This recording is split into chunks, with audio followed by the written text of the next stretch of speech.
noches, estamos en el capítulo número, si me recuerdan, número 10 del Club del Póker. Wow, 10 capítulos ya, ¿quién lo diría? Hoy día le damos la bienvenida a nuestro nuevo contertulio desde la República Independiente de Valparaíso. ¿Cómo está Joel? Bien, ¿cómo están ustedes, muchachos? Acá, bien, súper.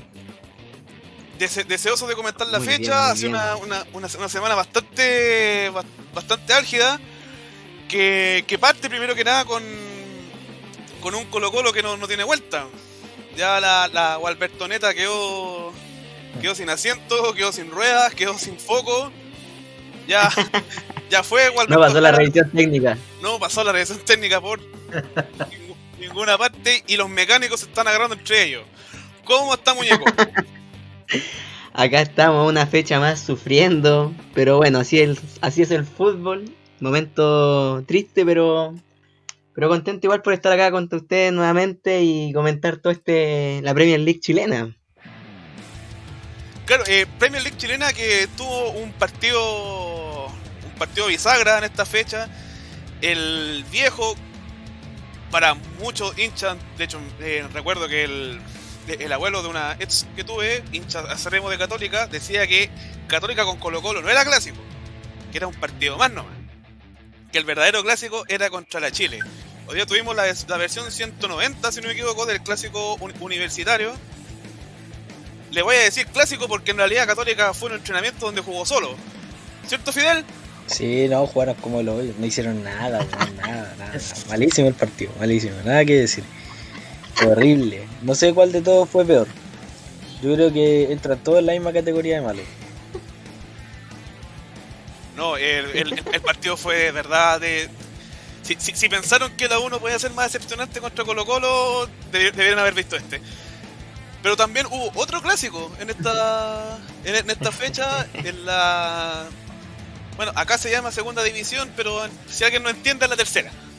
Segunda profesional. Segunda profesional, el Vialito contra Deportes Concepción, después de 5 años, si no me equivoco, volvieron a jugar el clásico penquista, donde Fernández Vial se logró imponer por 2-0. El triunfo del Vial de Peineta y de Héctor Arturo Sangüesa, que tuvo además una expulsión en el conjunto lila. El arcángel del gol, Gabriel Vargas, le cortaron las alas y no pudo terminar el partido. Así que un poco de desilusión en las huestes del Chino González, pero bueno, habrá que ver, queda mucho torneo en la segunda profesional todavía. Y también agregar que juegan dos cracks en la banca de Fernández Vial, como son Kevin Harbodel y Luis Felipe Pinilla, dos de los mejores jugadores, wey, que he visto en mi vida, weón. Históricos del fútbol chileno. Oiga, Luis Felipe dejó las botillerías de acá de Valparaíso desabastecidas. Hay un problema con el apellido Pinilla, parece. Hay un problema. Sí. Puede ser. Equivocaron de rubro comercial, yo creo, ahí. Pero, cacha, por último hubieron expulsados. Y eso hizo la U en el partido. Oye, pero la U es como fue un ejemplo del mapa político chileno, ¿ah? Tenía la embarrada por la centro izquierda, no se ponía nunca de acuerdo la defensa de la U por ese lado. Entre Bocellur, Carrasco, Espinosa tratando de llegar a las coberturas. Y bueno, Camilo Moya ahí más perdido que Pepe Out. Parecía un poco el mapa político chileno, donde por el sector derecho la Católica hizo lo que quiso, ¿eh? Pero ojo, igual la U tuvo un Pamela Giles en el arco que tapó, un Allende pegó. En el arco, weón. Tapó todo, weón. Fue espectacular, weón, como jugó De Paul. Yo creo que De Paul, si sigue así, weón, va a llegar a ser mejor que el Superman Vargas, weón. ¡Opa!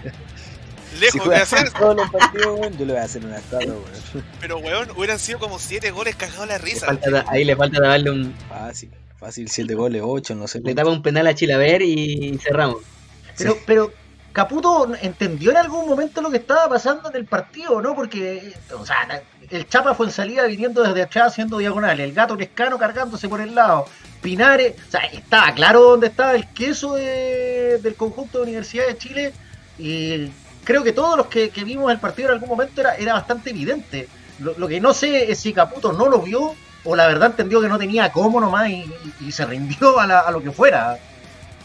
Es que ese problema es que Caputo ya... Yo sé que hay muchas críticas hacia Caputo, muchas, sobre que fue un planteamiento ratón, que no sabía llevar bien al equipo. Y puedo estar de acuerdo en muchas de las críticas que se le hacen a Caputo, pero yo creo que aunque tú pongáis a Mourinho, a Pep Guardiola, si no tenéis jugadores, no tenéis qué más hacer. Y la U, aparte de los 11 que tenéis hoy día en la cancha, sin contar que los 11 que están en la cancha, yo creo que hay dos nomás que tienen peso. Bueno, y de hecho que hoy día uno desapareció porque hoy día a Montillo no se le vio, a pesar de que es figura en el equipo y un jugadorazo, no se le vio en la cancha. Pero la U no tenía más cambios, la U no tiene cambio, no tenía quien entrar. Hizo 5 cambios y no sé cuál de los 5 cambios, cuál de los que estaban en la banca era más malo que el otro. No había nadie que pudiera reemplazar, no hay nadie como uno diga, ya con este entro. En los tiempos de San Paoli me acuerdo que por ejemplo estaba Rivarola, que era una buena carta de cambio, a los minutos 60 ya entraba, era un buen cambio, como que iba fijo. O otros jugadores que han habido a lo largo del tiempo, pero en esta U con suerte tenemos los 11 y paramos de contar. No tenemos nada más. Oye, Católica muy superior en realidad, no solo a la U, en realidad en el contexto del fútbol chileno. Parece ser, hoy día escuchaba algunos comentaristas que decían que lo único que hay que predecir es cuándo va a ganar Católica el campeonato nomás, porque no parece ser que haya alguien que pueda de alguna u otra forma hacerle el peso. Su más cercano perseguidor viene a 5 puntos hoy día. Ganaron Calera, Antofagasta y Unión Española, pero no parece ser que tengan con qué disputarle el torneo a la Católica.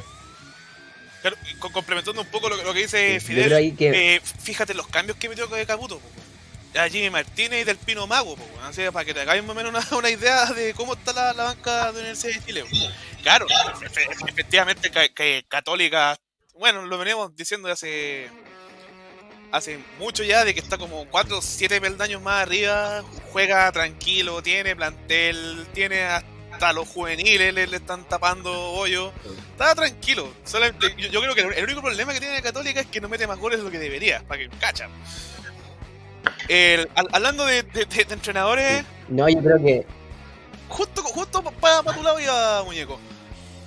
El último partido de Don Gualberto. De Don Gualberto, dígame, ¿qué pasó contra Huachipato? El último, ¿y qué despedida se mandó, po?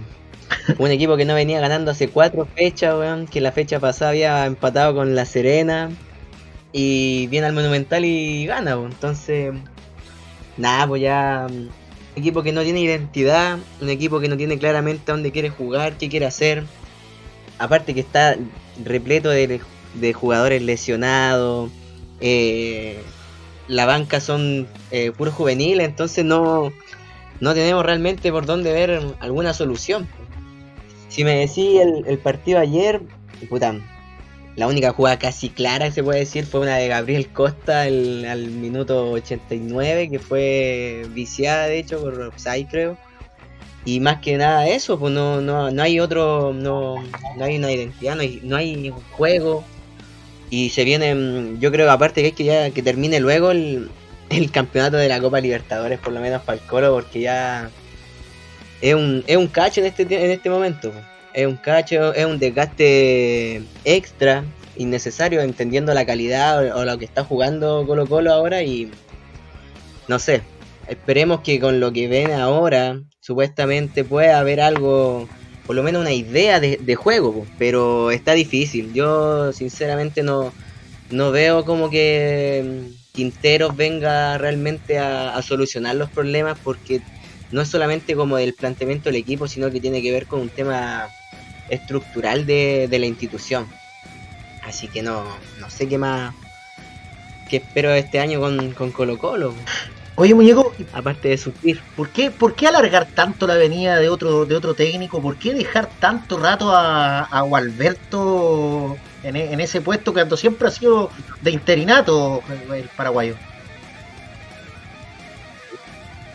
Sí, pues estaba harto tiempo de interinato, pero yo creo que pensaron que no iba a ser tan nefasto la vuelta a las canchas, sinceramente. Yo creo que ellos tenían la carta de decir, no, de aquí a diciembre y ya el próximo año volvemos con todo, pero ya viendo como la situación actual ya no quedaba de otra, pues. Es que, Si de aquí, si seguía Gualberto, es que también recordemos que los primeros partidos de Gualberto ganó, po. O sea, le ganó a Paranaense en el Monumental, logró rescatar puntos en el torneo nacional, entonces como que todo pintaba que al menos, si bien no iba a ser espectacular, pero al menos Gualberto iba a cumplir la pega. Con respecto al pero a Colo Colo le falló, lo que le cagó fue la pandemia, fue el tema de irse al seguro de cesantía, de los problemas internos de los premios, de todo lo que hablaron. Entonces todo eso al final le jugó en contra, pero ya en un nivel superior para no poder enfrentar la vuelta al fútbol, pues si no hay ni idea clara. El hecho de que hayan más de 8 lesionados te muestra de que físicamente no están preparados para volver al profesionalismo como tal, pues, y jugando Copa Libertadores más encima, porque te exige un nivel mayor. Oye, pero Colo Colo a este momento está jugando el tercer descenso, ¿no? Está penúltimo en la tabla de este torneo. Estaría jugando el partido definitorio.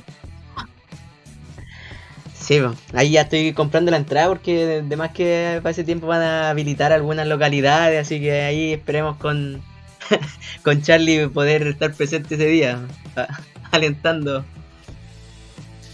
Y lo que conversamos acá en la casa, digo, ¿cómo van a reaccionar los jugadores que estuvieron 3 meses sin sueldo, de que Colo Colo no les pagó nada, al ver que va a llegar un técnico extranjero que le pagan millones y que más encima va a venir con 3 refuerzos?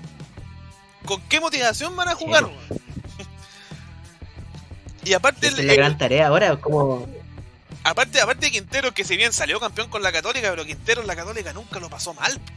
Quintero venía ya de un equipo consolidado, de un equipo campeón, lo pasó la raja acá en Chile, nunca lo apretaron, nunca creo que habrá perdido una o 2 veces, no recuerdo más allá. Entonces, como Quintero se podrá echar al hombro el saco de caca que es Colo Colo hoy en día, lo dejaremos. Eso eso es lo que estábamos hablando ahora en Camarines, pues, de que es muy distinto tomar un equipo campeón a tomar un equipo que está totalmente desunido, que tiene problemas dirigenciales. Es complicado, pues no es llegar y es tomar ese camarín, la interna de ese camarín, que debe estar muy fracturado. Entonces no va a ser una tarea fácil. Bueno, vemos como Colo Colo y la U tienen sus problemas también, pero creo que siguiendo la lógica que desde el capítulo 1 hasta el día de hoy la hemos hecho, nosotros conseguimos que el fútbol tiene su componente político totalmente incrustado en la esencia misma del fútbol, y por lo mismo no podemos dejar de al menos de mencionar, por último, los sucesos que ocasionaron la fuerza criminal de Carabineros de Chile hoy en día. Que si hay alguien que le queda alguna duda de que si el Paco empujó a Anthony, creo que el Club del Póker le envía una invitación directa a que se vaya un rato a la concha de su madre. Yo creo que que también Anthony un hincha de la U también, y también se recalca el hecho de que un joven de Colo Colo fue el primero en acudir a auxiliarlo.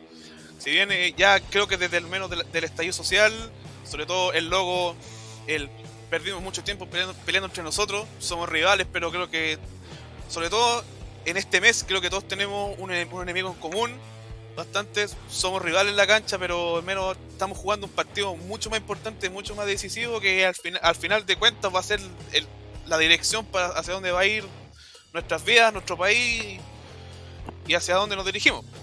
En ese sentido, este capítulo va dedicado a Anthony y espero de verdad de corazón que se recupere lo más pronto posible para volver a ver a la U. Oye, destacar Peineta, que que los de abajo fueron artífices en gran medida de la recuperación de Plaza Dignidad tras el atentado criminal de Carabineros a Anthony. O sea, esto motivó una serie aumentó el nivel de protesta y los de abajo volvieron a tomarse las plazas, recordando que en tiempo de la revuelta popular de octubre, las barras bravas de Colo Colo, de la U, de Católica, de Wander, hasta de San Luis de Quillota, acá en la quinta región, tuvieron roles importantes en lo que fue el proceso de movilizaciones. Sin duda, yo creo que es la demostración de parte del sentir popular de la gente. Las barras, yo creo que estamos todos claros que están compuestas en su mayoría por gente proveniente de la mayoría de los estratos sociales bajos, y ese sentir popular que había, ese descontento, se ha visto reflejado y expresado y canalizado por el fútbol de una u otra manera. Entonces creo que esto es una representación bien importante de que la gente aún sigue latente con las demandas que se exigieron en un principio, y que el plebiscito que se viene ahora en el 25 de octubre va a ser uno de los cuantos cientos de pasos que vamos a tener que seguir dando para intentar seguir avanzando en esta temática, que es el cambio por un país más justo, y es donde las barras cumplen un rol bastante importante, creo yo. Claro, de hecho lo venimos diciendo hace varios capítulos ya, que si hay alguien o un actor que comprende bien cómo funciona la fuerza criminal de los pacos, siempre han sido las barras, totalmente criminalizadas, no ahora, sino ya varios años, donde te revisan, te pegan, están el guanaco afuera. Entonces, como al menos para el barra brava no es nuevo lo que está viendo ahora. De hecho, se me viene al tiro la memoria, no me logro recordar el nombre ahora, muñeco, el compañero que fue asesinado por un guanaco. El Neco. En enero. A la salida del estadio también. Y agregándole más al hecho, las declaraciones de la jueza o de la abogada defensora diciendo que prácticamente se lo merecía porque la Garra Blanca era una barra compuesta por delincuentes, así que por lo tanto no importaba lo que pasaba. Y agregar también eso, que el Neco tenía un discurso igual a contra todo lo que es el neoliberalismo y cómo se plasmaba eso en el fútbol, pues cómo el neoliberalismo le quitó la identidad y transformó al hincha en un consumidor de un equipo. Entonces no hay que olvidarse del mensaje igual que transmitía él, que tiene que ver con las mismas problemáticas que están patentes desde hace mucho tiempo aquí en el país. Lamentable lo que sucede, pero deja en evidencia una vez más ya de que Carabineros hace lo que quiere, cuando quiere, deshace y hace a su gusto. Y me cuestiono, te doy al tiro, Joel, me cuestiono también cuando dicen que se necesita una reestructuración a Carabineros desde dentro.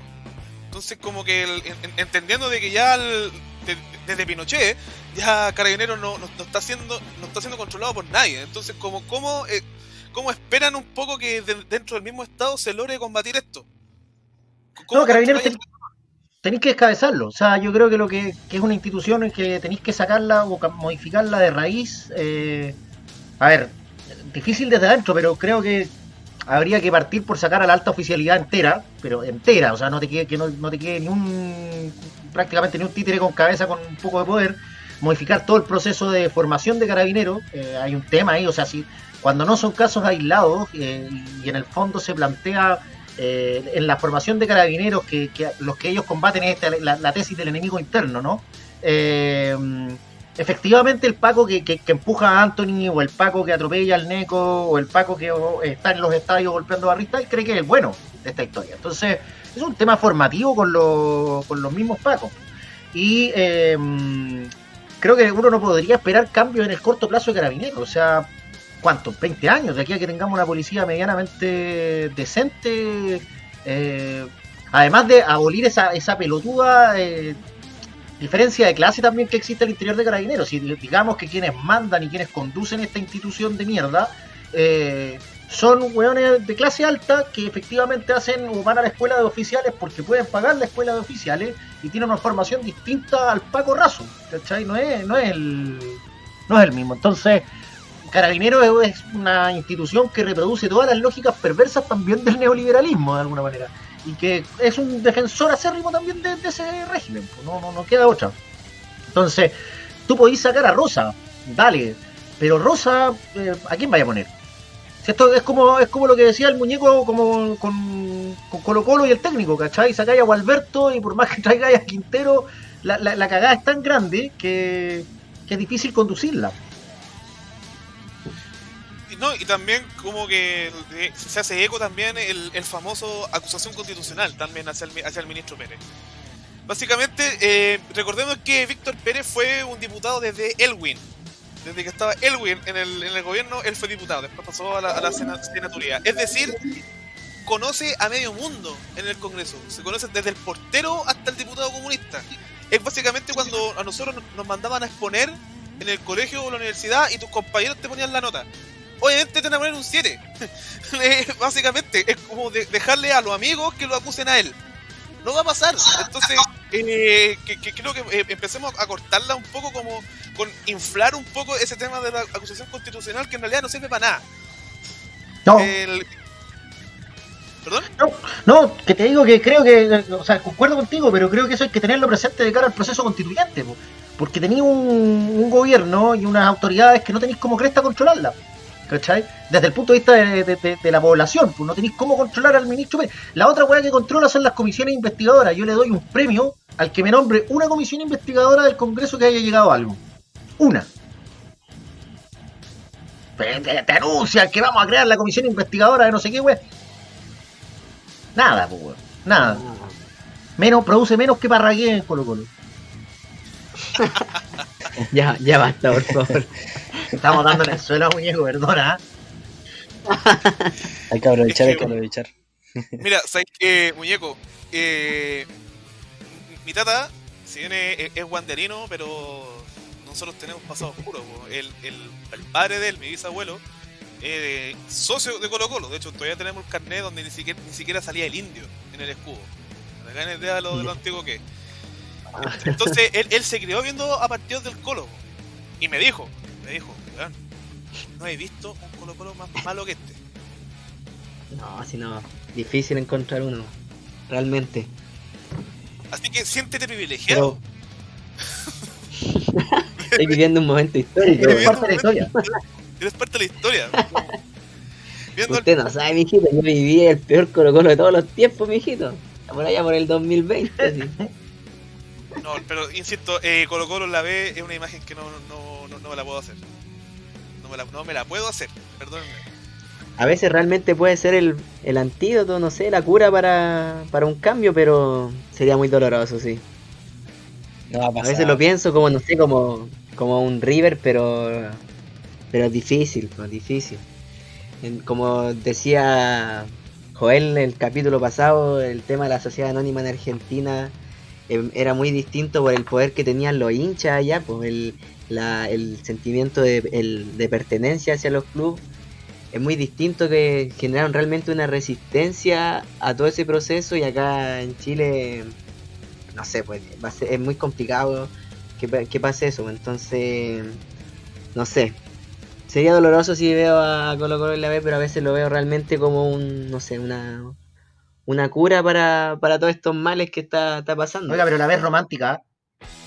La vez romántica, usted conoce, va al estadio del Parque de Valdivia y se moja en papa ahí en la lluvia. Uno que tiene experiencia de B, que ha recorrido por años esos potreros, puede volver al Luis Valenzuela Hermosilla de Copiapó, al Roberto Bravo Santibáñez de Melipilla, grandes estadios que tenéis que, si salís con vida del estadio, porque se te caen los tablones, extraordinario. A mí me gusta, ¿sabes qué?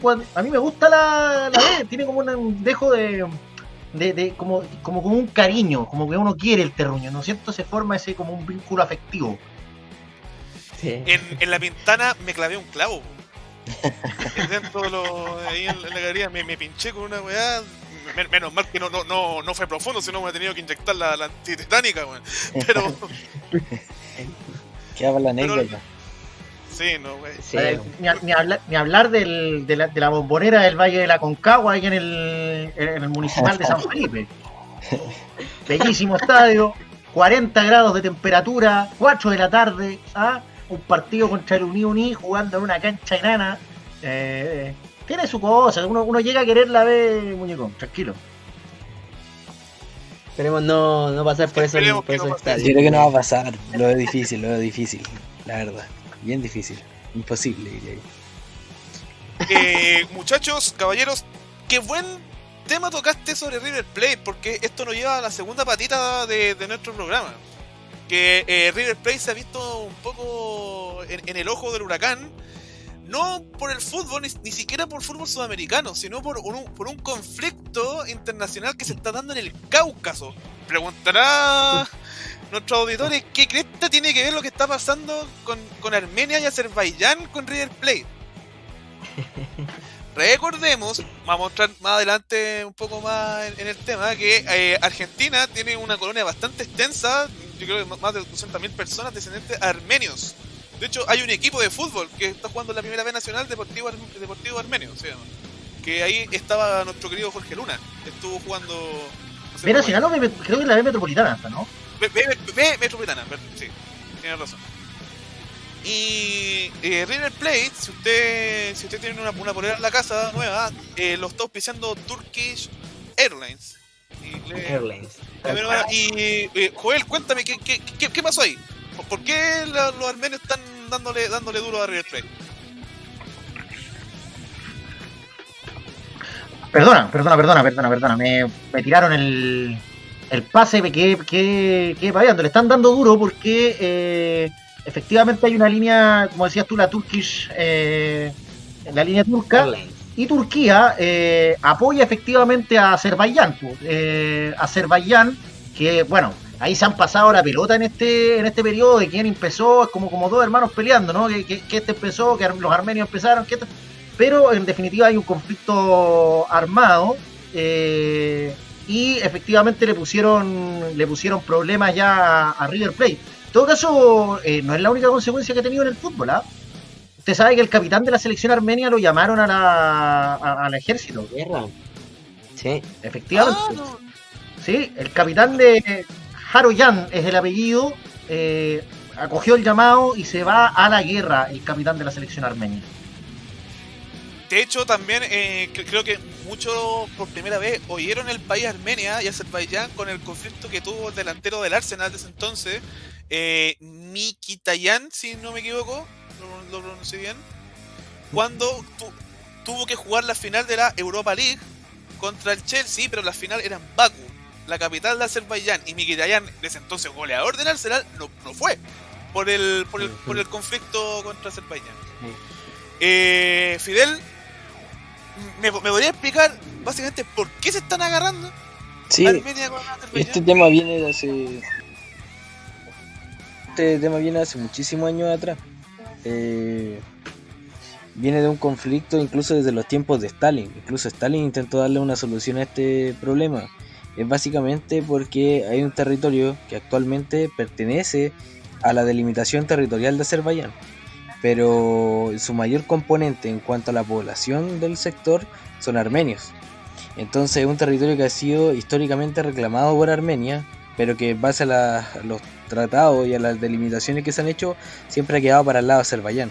Sumado a esto, también hay un conflicto y un carácter religioso de por medio, que Armenia es principalmente católico, cristiano, y Azerbaiyán tiene mucha población también musulmana. Entonces es un conflicto que se arrastra de hace muchísimos años y que ahora está detonando. La región en cuestión se llama Nagorno-Karabaj. Sí, Karabaj. Si no me equivoco. Sí. Ajá. Conocido, Acá- se traduce Alto Carabaj, se le llama también en español. Claro, y también esta región también se autodominó como estado legítimo, donde Azerbaiyán Cierto. nunca lo reconoció. No, creo que hasta hicieron un censo, ¿ah? Por ahí hay un censo que dice que hay cero población azerí, cero personas identificadas como azerí en el Nagorno-Karabaj. Bueno, anda a saber cómo manejaron ese censo, ¿no? Pero es un conflicto, efectivamente, se produjo ahí una república independiente que no ha estado, no está reconocida tampoco por la comunidad internacional, ni mucho menos, que como bien explicaba Fidel, la reconoce como parte de Azerbaiyán. Ahora, ¿por qué entró la línea aérea turca? Porque los turcos apoyan a Azerbaiyán. A eso quería ir. Muñeco, usted que le gusta a don Eric Hobsbawm, que es medio fanático de las guerras en Europa. Nosotros sabemos que independiente de los países que se estén agarrando, siempre hay países detrás. Más o menos, ¿qué intereses hay detrás de esta pelea entre, a primera vista, dos países chicos, pero tiene una escala más grande? Sí, aquí si tomamos los antecedentes que dijo Fidel, por un lado tenemos a los turcos, ¿cierto? En la zona que tienen gran influencia con todo el Oriente Medio y Eurasia. Y por otro lado tenemos a los rusos. Entonces acá el tema tiene que ver con las posiciones de estas dos potencias, ¿cierto? Entendiendo, por ejemplo, Armenia, que es un país que está dentro de un conglomerado musulmán, pero que ellos se reconocen como católicos, ¿cierto? Y por otro lado a Azerbaiyán, que es más ligado al Islam. Entonces ahí es tomar las posiciones geopolíticas de estas dos potencias. Por un lado Rusia y por otro lado Turquía. En una zona históricamente que ha estado en disputa por mucho tiempo. Entonces cada pequeño conflicto que se da se toma a la larga por grandes potencias para generar ahí una hegemonía, un control territorial o un control hegemónico de las localidades. Claro, y básicamente esa diferencia entre los armenios y los azeríes, y sobre todo con Turquía, a Armenia le costó el primer genocidio del siglo XX. Eso no podemos negarlo durante la Primera Guerra Mundial, fue en 1915, que es un genocidio que históricamente Armenia lo busca que se reconozca por parte de la sociedad global, si se puede decir, que fue un genocidio como tal. Hay bandas, por ejemplo, a mí me gusta mucho System of a Down, que es una banda que reconoce, es una banda armenia que busca también visibilizar ese genocidio que se dio a principios del siglo. Se estiman en alrededor de 1,5 millones las víctimas por el régimen turco, los armenios. También sí. Hay otra potencia también que es bastante importante, que está como bien callada, que es Irán. Irán tiene fronteras con Azerbaiyán y con Armenia. Pero se da como esta paradoja de que Irán es obviamente una nación declarada del Islam, pero a diferencia de Turquía no tiene una posición pro Estados Unidos. No. Por lo tanto, Irán está como en la disyuntiva. Ayudo a Azerbaiyán, que si bien es musulmana, pero es amiga de mi enemigo, que es Estados Unidos. Sí. O ayudo a Armenia, que si bien compartimos ciertas ideas políticas, sobre todo con Rusia, pero es cristiana. Por lo tanto, está intentando como mediar, está como el caro chico, no se peleen entre ellos dos, y está intentando lograr una mediación entre estos dos países en conflicto. Oye, y digamos, te agrego, Irán tiene gran cantidad de población azerí, tiene una comunidad azerí muy importante en Irán. Entonces esa comunidad también presiona, también ejerce una presión interna, que seguramente no puede desconocer el gobierno de Irán, que está violenta ahí, como decís tú, son como a dos amigos peleándose, tratando de que no se agarren, porque le complica realmente. Claro, Vladimir Putin ya golpeó la mesa y dijo alto el fuego ahora, al tiro, porque si bien Rusia tiene fronteras con ellos dos, pero aparte de los ámbitos geopolíticos que le importan bastante a Putin, porque convengamos que si bien Azerbaiyán logra triunfar, logra anexar Karabaj, lo primero que va a hacer va a poner una base aérea, una base militar, y con Turquía atrás, y Turquía atrás significa Estados Unidos. Por eso es lo que Putin está intentando evitar. Y también recordemos que esta zona del Cáucaso sobre todo en Bakú, en Azerbaiyán, están todos los gaseoductos y oleoductos que transportan gas y petróleo a Europa. Por lo tanto, si este conflicto logra subir escalas, va a quedar una caguita más o menos en nivel económico que ya la tiene Europa producto del coronavirus. Sí, pues, efectivamente están tratando de que el conflicto no escale, puede ser, se le puede complicar desde el punto de vista de la posición. Estados Unidos lo está mirando ahí, está mirando expectante porque efectivamente puede posicionarse geopolíticamente en el interior. Ojo que no hay que desconocer tampoco la posición de Francia, que también es otra de las naciones que está ahí como tratando de mediar. Francia con grande comunidad armenia. Todo está, lo que explicaba antes Fidel, ¿no? Esto y Muñeco, los genocidios generaron también desplazamientos. Entonces, efectivamente existen comunidades de estas dos naciones en distintos países desperdigadas. Pero está complicado. Yo creo que en realidad la ex Unión Soviética mantuvo el conflicto ahí bajito, y es lo que intenta hoy día hacer Putin con Rusia, ¿no? Es como el hermano grande que llega y les pega el coscorrón a los otros dos para que corten el huevo, pero está complicado cómo vaya a derivar eso. Llevan ya una semana agarrándose y unos cuantos cientos de muertos. Fidel, ¿alguna proyección que le pueda dar al conflicto? Lo más probable es que, bueno, por potencial armamentístico, Azerbaiyán es superior. Pero como recalcaba Joel, una de las cosas es que también la instancia, se van a intentar buscar instancias para no llegar a que este conflicto siga en escalada. Es probable que igual se produzca una escalada si es que la solución no se da pronto. La paciencia o la mecha igual es corta en estos tipos de conflictos y se caldean los ánimos. Y más en países que han potenciado un fuerte nacionalismo tras la caída de la Unión Soviética. Recordemos que estos conflictos durante mucho tiempo bajo el mando de la Unión Soviética se congelaron porque eran parte de una misma unión, digamos parte de un mismo territorio.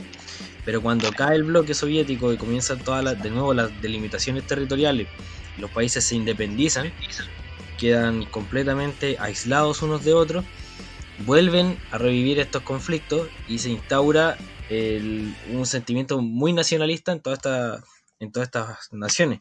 Y aquí viene el punto importante, porque si te das cuenta, el bloque cayó hace 30 años. Es decir, que las nuevas generaciones, desde los últimos 30 años, la mayoría de los jóvenes que son hoy día militares o la gente joven de estos países, vienen con ese modelo educativo.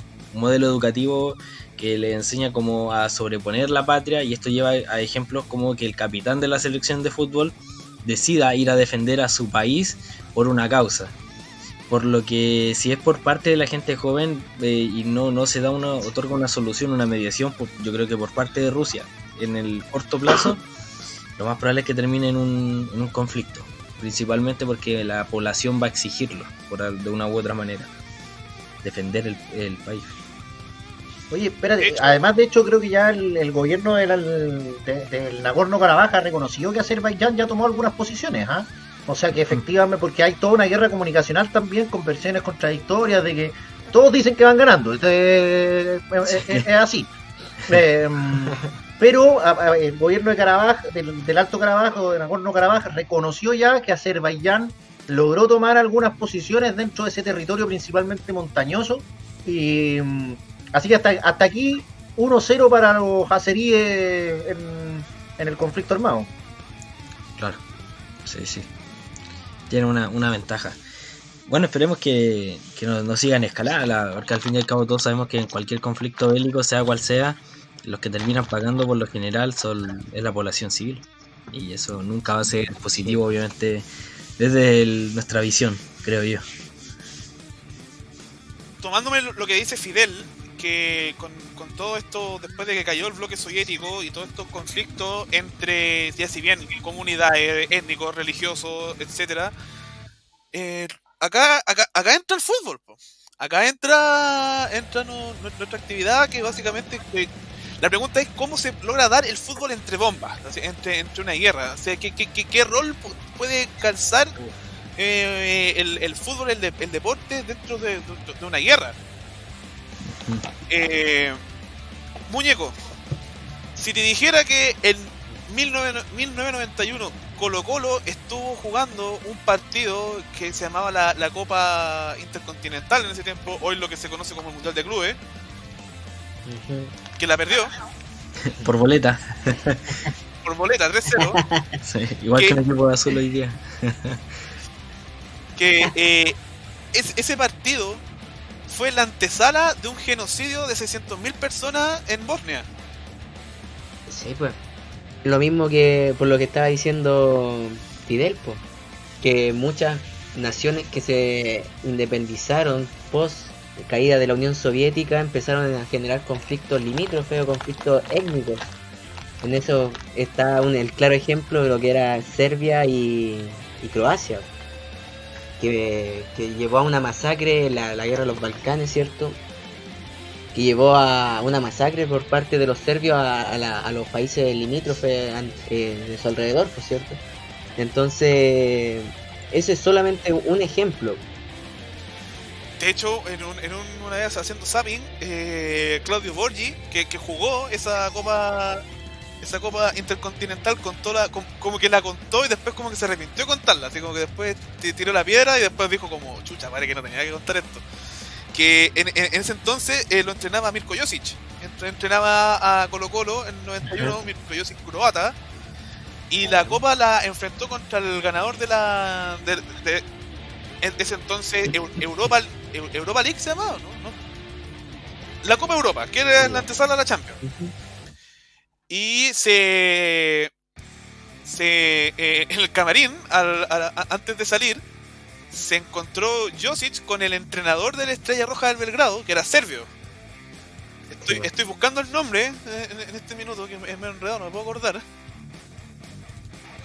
Entrenadores... Ahí está. Vladika Popovic. Y creo que se vieron, no duraron 5 minutos y a los combos, weón. Entre Mirko Josic y Popovic. Porque Mirko Josic perdió un hijo en la guerra. En la guerra de Serbia contra Croacia.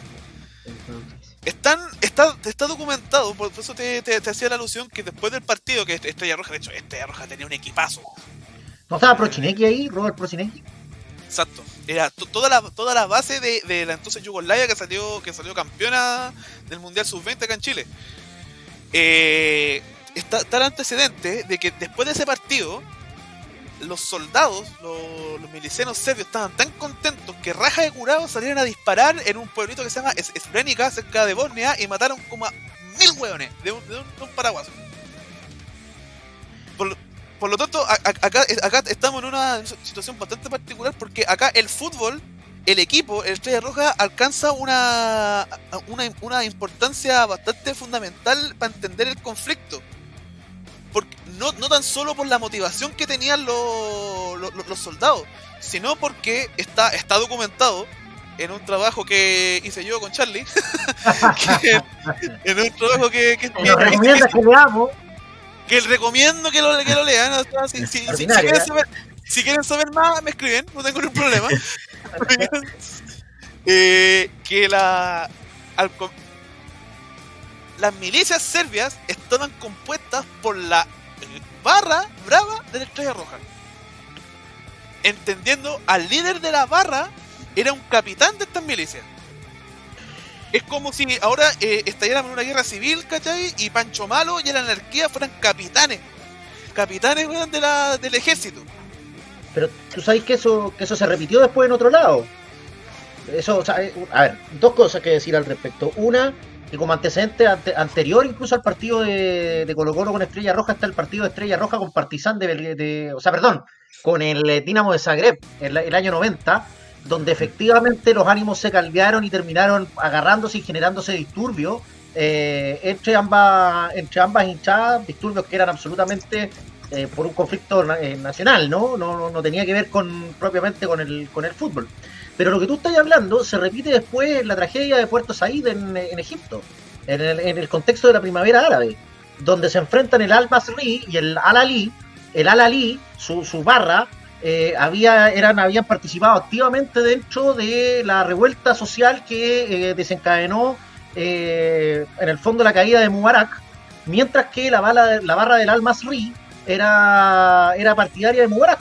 Entonces estaban jugando la 17ª fecha del torneo, ganaba 3-1 el Al-Masry, y la barra del Al-Masry invadió la cancha con palos, cuchillos, fierros, lo que te imagines, 74 muertos en el estadio, en lo que se conoce como la tragedia, y casi 1000 heridos, en la tragedia de Puerto Saíd, donde efectivamente las barras entonces eran miembros por un lado de milicia y por otro lado de agitadores o de quienes se estaban rebelando contra el gobierno. Entonces ahí el fútbol lo tenéis como un agente quizás de exacerbador, porque en el fútbol de alguna manera algunos dicen que es una representación pacífica, ¿no es cierto?, de la guerra, sostienen algunos, o de un conflicto, porque pone a dos equipos a competir, ¿no es cierto?, etcétera, y en el fondo es una solución pacífica de un conflicto. Pero en este tipo de casos parece ser un factor como una chispa, un motivo, una excusa quizás para desencadenar otros conflictos muchísimo más profundos, como los que narraba respecto a Egipto y lo que contaban ustedes respecto a la guerra de los Balcanes. ¿Fidel? Sí, mira, a mí se me viene a la cabeza un partido entre Albania y Serbia. Hablando ahora que estamos en el tema de los Balcanes y todo, no sé si se acuerdan que el año 2014, si no me equivoco, se dio por declarado ganadora Albania un partido 3-0 a causa de los incidentes y los conflictos que se produjeron en la cancha, que hicieron que el partido fuera imposible de jugar. Y desde ahí creo que no se han vuelto a enfrentar. Que los jugadores se agarraron a combos, que sobrevolaron el estadio con un dron, porque todo esto parte creo del conflicto de Kosovo, en donde ambos países están como exigiendo, bueno, desde los que piden la independencia del territorio, los albaneses que apelan a que hay mayoría albanesa en el territorio, y los serbios que quieren seguir manteniendo el espacio. Y me acuerdo que sobrevoló el estadio un dron con una bandera albanesa, si no me equivoco, sí. O al revés, sí fue albanesa. Y un jugador de Serbia rompió el dron. Y ahí se pescaron a combo, la gente tiró bengalas a la cancha, suspendieron el partido, la UEFA lo sancionó, llegaron al TAS. Y más encima las dos federaciones no quedaron de acuerdo con las soluciones. La Federación de Albania quería que expulsaran a los serbios y los serbios querían que expulsaran a Albania, pero al final no pasó ninguna de las dos, se llegó como un acuerdo que creo que ambos selecciones se evita de que se vuelvan a cruzar por lo menos en el tiempo vigente. También a nivel de clubes, se evita que jueguen equipos de Albania contra equipos de Serbia. Pero los serbios no pueden jugar con nadie, ¿no? ¿Quién podría jugar el grupo de Serbia? Manda a Serbia a jugar, dile que venga a jugar la Copa América, weón. Háganla invitados. En vez de traer a Qatar, traigamos a los serbios.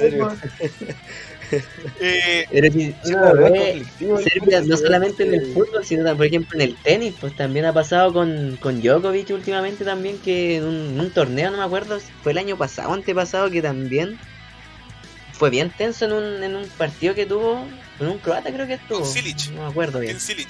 Sí, estuvo bien tenso ese partido. De hecho, eso quería preguntarte, muñeco.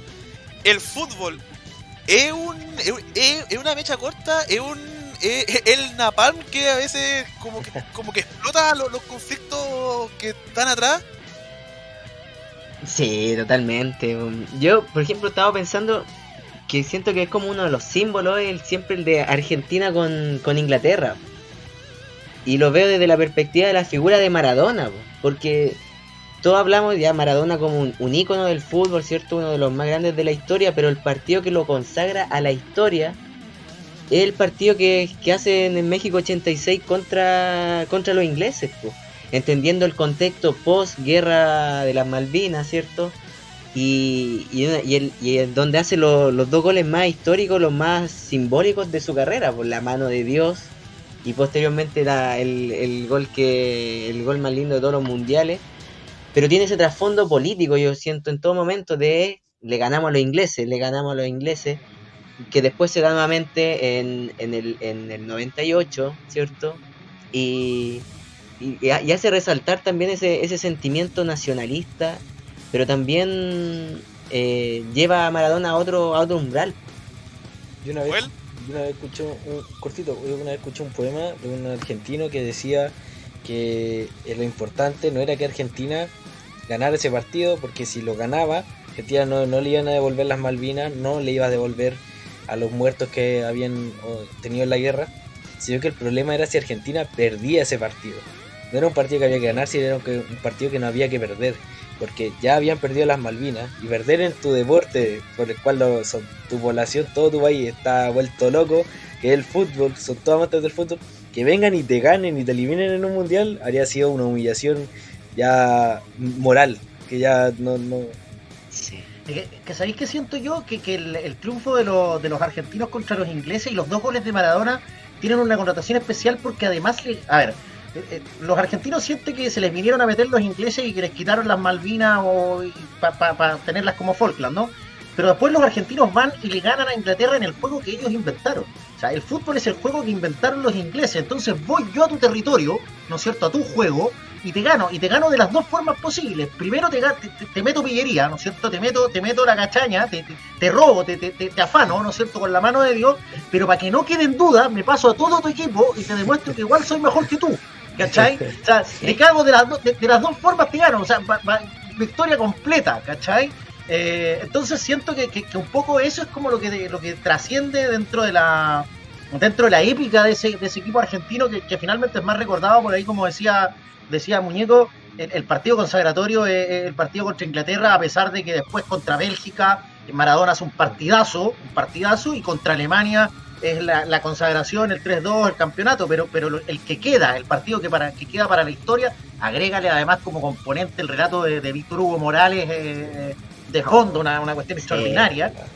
¿De qué planeta viniste, barrilete cósmico, para dejar tirado a tanto inglés? Es extraordinario, o sea, es el gol de todos los, y de hecho lo dice Víctor Hugo Morales, el gol de todos los tiempos, el gol de todos los mundiales. Apenas lo vio, él supo que era el gol de todos los mundiales, ¿cachai? Una cuestión soberbia, aunque yo tengo la impresión, y a lo mejor acá voy a controvertir, que el fútbol también puede ser otra cosa, y en relación con la guerra. Explícate. Porque el fútbol ha tenido otros episodios. Pues tú, por ejemplo, ¿cachai lo de la Primera Guerra Mundial y el partido de Navidad? En Bélgica se estaba peleando la Primera Guerra Mundial, ¿no es cierto? Y en el 24, o Nochevieja, ¿no es cierto?, de 24 para 25, se produce un armisticio que no es consensuado por los oficiales, lo hacen los soldados, ¿no es cierto? Y se juega una Alemania-Inglaterra. Una Alemania-Inglaterra entre trincheras, ¿no es cierto?, que lo gana Alemania 2-1, de hecho, con soldados, o sea, las selecciones de ambos equipos estaban formadas por los soldados que estaban hace unas horas antes matándose, y se juega ese partido, cantan incluso canciones, el famoso la Noche de Paz, que no me preguntéis cómo se dice en alemán, pero lo cantan, y finalmente conduce a una tregua. O tenéis lo que pasó, por ejemplo, con Didier Drogba en Costa de Marfil, que se dice que es el jugador que paró una guerra, aunque obviamente eso está un poco mitificado y exagerado, ¿no? Tenía el caso del Dinamo de Kiev en el contexto de Segunda Guerra Mundial contra el equipo de la Luftwaffe alemana. Entonces, el partido de la muerte, como le dicen. Exactamente, el partido de la muerte. Al final ese equipo murió invicto, el equipo del FC Star. FC Star. Porque... De hecho también recordemos que la camisa, la polera suplente de Alemania es verde en homenaje a Irlanda, porque Irlanda fue el único país que quiso jugar a la pelota con Alemania después de la Segunda Guerra Mundial. Cacha, po. Esa no me la sabía. No me la sabía. Tenía mi registro. Sí, tampoco. La anotamos. Nunca se preguntaron por qué era verde si Alemania no tiene verde en la polera, no tiene verde en los escudos, no tiene verde en ninguna parte. Puta, oye, a lo mejor desde que los italianos juegan de azul, weón, ya dejé de preguntarme esa cosa. Fidel, te podría contar la historia un poco del partido de la muerte, porque no toda la gente que a lo mejor nos escucha cacha la historia. Sí, pues resulta que en la Unión Soviética se empezó a popularizar mucho el fútbol, y entre eso está Ucrania. En el territorio ucraniano hay un equipo más popular, más ganador, es el Dinamo Kiev. Resulta que ya cuando viene la Segunda Guerra Mundial y los nazis llegan a parte del territorio ucraniano, el fútbol se disuelve, obviamente, se deja de jugar fútbol. Lógicamente porque no se podía, estaban en guerra. Y ahí muchos de los jugadores pierden la pega y se empiezan a dedicar a labores secundarias. Y dentro de los prisioneros de guerra de Ucrania se reencuentran muchos futbolistas que eran parte del Dinamo de Kiev. Algunos que fueron liberados decidieron conformar un nuevo club de fútbol, porque y otros dentro de la prisión porque ya se habían reencontrado, jugaban de repente algunos partidos. Y el tema es que se reestructura de forma como ilegal el Dinamo de Kiev. Y ahí comienzan a jugar partidos contra distintos conglomerados, como en ligas internas, por así decirlo. Y les ganan a todos, pero a todos. Y porque eran profesionales. Y los otros igual no eran profesionales, pero los humillaban. Y se comienzan a popularizar. Porque los prisioneros, muchos que habían sido prisioneros de guerra, otros que algunos incluso lo seguían siendo, le estaban ganando y derrotando a los nazis, a muchos equipos nazis de la época. Y aquí se produce una especie de épica, porque en el fondo le empiezas a ganar de forma simbólica a quienes en el fondo están dominando tu territorio. Tiene un poco de épico. Y hay un partido clave que es contra un conglomerado alemán que es conformado por parte del ejército de la SS, y ellos deciden, les amenazan de que no pueden jugar, tienen que jugar el partido, pero tienen que dejarse perder, porque no era posible que quienes, pues todos sabemos el tema del supremacismo blanco y todo el tema que contrae la ideología nazi. Se plantea que no pueden ganarle el partido y los amenazan literalmente de muerte. Y cuando se juega el partido, como era tradición, tenían que hacer el saludo nazi. Ellos se niegan, es el primer punto.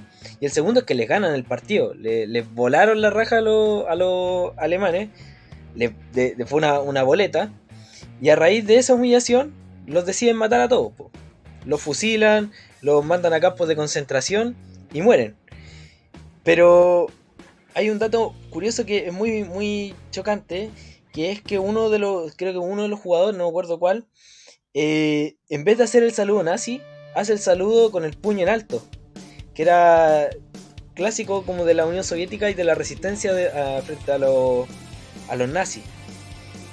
Entonces lo que intentan plasmar ahí es que después de incluso de que te amenazan de muerte, fue la expresión del fútbol una forma de darle un envío anímico al resto de las personas de que no había que dar el brazo a torcer, aunque la vida se les fuera en ellos. Y en el fútbol se expresa toda esta épica, pero de una forma que a mí me parece pero que es fantástico, o sea, es fantástico. Y ese partido se conoce como el partido de la muerte. Y efectivamente los alemanes ese era el susto que tenían en el fondo, un poco la moralización que se estaba produciendo entre la población ucraniana y entre los detenidos ucranianos, los prisioneros de guerra ucranianos, con este FC Star que iba a las guarniciones alemanas, les ganaban. Los alemanes empezaron a temer una moralización de su... En el fondo, la victoria de guerra también es aplastar y humillar al rival, o sea, humilláis a tu enemigo en la guerra, ¿cachai? Le sacáis la humanidad misma. Y esto era un poco devolver eso. Es tanta la humillación. A todo esto le habían ganado, 3 días antes de ese partido de la muerte, ellos le ganaron un partido 5-1, o 6, una cosa así. Y pidieron la revancha a los alemanes y pusieron un árbitro de la SS. Imagínate, o sea, les pusieron un saquero que le pegaron una patada para abrió la cuenta al equipo alemán, porque le pegaron una patada en la cabeza al arquero del FC Star, pero termina dando vuelta al partido, lo gana 5-3, y el partido, lo que cuenta un poco la leyenda, anda a saber tú si esto será, que uno de los jugadores del FC Star, el partido termina cuando él se pasa todo, es un defensor, se va adelante, pasa todo, se pasa al arquero, pero en vez de meter el gol, se para en la línea y tira la pelota al público. Y se va, ¿cachai? Así como al fondo hago lo que quiero contigo, ¿cachai? O sea, como te pasé al arquero, me paré en la línea y no te hago el gol porque estoy ni ahí con hacerte la cagada de gol, ¿cachai? Entonces, después de esa ya humillación, efectivamente, creo que uno de los jugadores murió derechamente en las torturas, pues los detuvieron a los pocos días siguientes, alcanzaron a jugar un último partido después de ese partido de la muerte, y los detuvieron, y bueno, uno murió en las torturas, otros tantos murieron en los campos de concentración y exterminio, y hay un parcito que logró contar la historia, sobrevivir para contarla como decía Fidel, fundamentalmente eran jugadores del Dinamo de Kiev, reforzados por el Lokomotiv de Kiev. Era como que se unieron los dos equipos. Entonces, eso refuerza un poco lo que mencionamos, porque en realidad el fútbol aparte de ser mecha corta y explotar en conflictos, también explota resistencias también. De hecho, es básicamente el sentir el sentir del pueblo, básicamente. ¿Muñeco? No, yo quería agregar otro ejemplo igual de cómo la guerra afecta, o cómo la guerra y el fútbol igual están entrelazados. Y vuelvo de nuevo a lo que es Argentina y el conflicto de las Malvinas. Hace un tiempo vi un documental que se llama La Clase 62. No sé si lo han escuchado o algo así. Bueno, se trata de que en el año 81, producto de cierto, ya se viene la guerra con Inglaterra, se llama, cierto, a reclutar a jóvenes para el servicio, para llevarlo a la guerra. Y muchos de los que son cadetes en los distintos clubes, aquí el documental habla de 10 personas, de 10 jugadores que están en la sub-18, sub-19, ya casi llegando al primer equipo, y son llamados a ir a la guerra. Entonces hablan, ellos después relatan, los que quedan, esa experiencia de cómo se frustraba su carrera, porque estaban a un paso de llegar al primer equipo de sus distintos clubes donde estaban en la época, y tuvieron que ir a la guerra, y posteriormente ya terminada la guerra, desmoralizado, ¿cierto? Una carrera truncada, y sumándole también a los mismos traumas de la guerra, cómo eso les cambia totalmente la vida. Entonces, para que lo vean ahí, La Clase 62. Es un documental argentino muy, muy bueno, igual que retrata eso. Se preguntarán ustedes, ¿y Chilito estaba metido acá o no? ¿El fútbol chileno está metido acá? Claro que sí, pues. 1976 se conmemoraba 100 años de la Guerra del Pacífico, y por eliminatoria justo le tocaba a Chile ir a jugar a Perú. Estaban en la concentración y llega telegrama, y como recordemos, Luis Santibáñez era declarado pinochetista, el guatón culeado ese era declarado pinochetista. Le dijeron, usted tiene un telegrama del general Augusto Pinochet. Puta, parte el tiro a buscarlo, lo abre y decía solamente esta frase: prohibido perder. 100 años de la guerra de la guerra del Pacífico. Y Santibáñez le muestra el telegrama al plantel, y Carlos Caselli le responde: dígale a ese weón que no se preocupe, mete 2 goles, gana Chile 2-1. Y después a Caselli lo echan de la selección. Estuvo vetado por comunista. Básicamente, con todos estos relatos, quiero demostrar de que en realidad, tal como hemos sido reiterativos, en el sentido de que el fútbol y la política están mezclados, porque el fútbol lo hace la gente tiene pensamientos políticos, por mucho que la derecha diga que no, pero lo tienen. Y por lo tanto, en horas de conflicto también se expresan los conflictos dentro de la cancha, se expresan inclusive hasta las treguas, como tú mencionaste, Joel, dentro de la cancha. Palabras al cierre, porque ya estamos cumpliendo la cuota. Alcanzo a contar una historia muy breve, muy breve. Dale. Fútbol y paz. Colombia, la matanza de las bananeras, que es como el equivalente colombiano a la matanza de Santa María de Iquique, ¿okay? Se revelan obreros que eran de una empresa gringa que explotaba, por supuesto, los gringos metidos ahí, ¿no es cierto? Explotando la banana, y un buen día los obreros dicen: no cortamos ni una banana más, y se van a paro. Estados Unidos presiona a Colombia, básicamente, y le dice: bueno, nosotros si no solucionáis este problema te vamos a invadir. Así de corta, te vamos a invadir.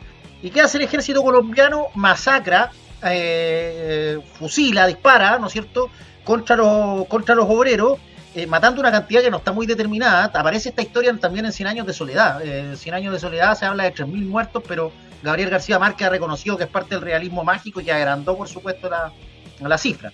Pero bueno, se tomaron un montón de prisioneros. Y esto ocurre en una región que se llama Magdalena, en Colombia. Y paralelamente en Colombia se estaba jugando lo que es el primer campeonato que podría considerarse nacional de fútbol, donde fueron desde distintas regiones a jugar, y lo gana la selección de Magdalena. Cuando vuelve a su tierra de origen, están en las celebraciones y era tal la efervescencia que les preguntan a los jugadores qué piden. Así como, oiga, les damos la weá que quieran, ¿cachai? Así como ya nos han puesto en alto el nombre de la región y todo. Y ellos piden la liberación de los prisioneros. De los que no habían sido muertos, ellos piden la liberación de los prisioneros y se la conceden. Se las conceden como efectivamente regalo, eran o como el deseo, y se termina liberando a un montón de prisioneros, de obreros de la bananera que habían sobrevivido a la matanza. ¿Se expresará en la cancha, ya como los hinchas no estamos en el estadio, se expresará en la cancha este momento decisivo que está viviendo Chile ahora? Nos van a volar la raja, weón. A nivel de selección, sí, no, me refiero a los equipos. Sí. Perdón, porque tú dices, está la cancha y ya vi el partido con Uruguay y temblé. No, ¿sabes qué estoy dudando si lo veo? Ya, muchachos, cumplimos la cuota. Muñeco, palabra al cierre. Nada, pues que está muy buena la conversa. Buenos temas, siempre hay muchos ejemplos. Aquí dimos solo algunos, pero el fútbol y la política, el fútbol y la guerra en este caso, hay muchos ejemplos. Entonces, invitar nomás al que está interesado a seguir buscando. Siempre hay una anécdota, hay algún hecho. En Chile hay varios. No sé si hay como un ejemplo, el de la película Mi Peor Enemigo, como la escena más que más recuerda a uno es el partido que hacen los soldados argentinos y chilenos. Nada más que decir eso. Muy buena conversa. Siempre el fútbol uniendo grandes temáticas, así que eso. Fidel. ¿Estás muteado, Fidel? Estaba entretenida la conversa. Se nos pasó ahí la hora volando. Así que muy bueno y un tema bien interesante, bien profundo. Y creo que si siguiéramos hablando podríamos estar fácil 3 horas más hablando. Bueno, un tema para mí espectacular. Bueno. Muy bueno. Joel, ¿cómo estuvo su primer día? Ya como primer panelista. Día de clase. No, agradecerle la buena onda, muchachos. Primero la invitación a ser parte. Y también la buena onda y efectivamente la conversa entretenida con cabros que saben, que bueno, todos se nota que tienen conocimientos importantes, así que nada, pues tratar de estar a la altura del club del póker, tratar de, como un jugador que viene recién integrándose, pero que quiere rendir y no desentonar con sus compañeros que ya vienen ahí afiatados, ¿no es cierto? Dándole vida a este programa, así que muy agradecido y lo pasé súper bien en realidad. Vamos a continuar con la motosierra de Joel. No. Ya quedó instalada. Así que Charlie fue el primer afectado. Charlie fue la primera víctima. ¿Quién es Charlie? No, qué feo. Bueno, se fue de COVID. Bueno, vamos a seguir trabajando, vamos a continuar con las entrevistas con diversos actores, actrices dentro de este grandilocuente mundo que se llama el fútbol. Así que nos vemos en la próxima semana, vamos a ir comentando la fecha, si es que no pasa otra cagadita más, ya que estamos en el clásico porteño, estamos en momentos álgidos de ya sea en la política y en la cancha. Nos estamos viendo. Chau. Chau.